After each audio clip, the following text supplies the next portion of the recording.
What is up YouTube, and welcome back to the channel of Absolute Rebuilds. On today's video we're not going to talk about the boat because as you can see we disassembled the complete engine and it's really crap. Okay, so we need to find a new short block. Unfortunately we spun a bearing, so the short block that we have now is completely gone. So we are still in search of a new engine and some new parts. So that's why we're going to do something else on this video. On today's video we're going to change out the CV or axle boot on a Renault Twingo. It's going to be a dirty job, so better put your gloves on.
I think we got the wrong CV boot or axle boot, so we need to find another one.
replaced the booth.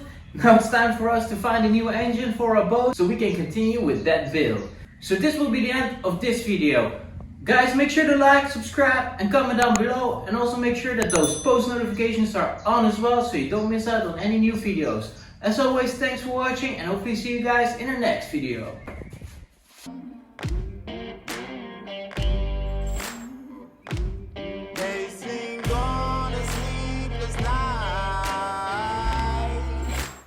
Try to catch me howling at the moon.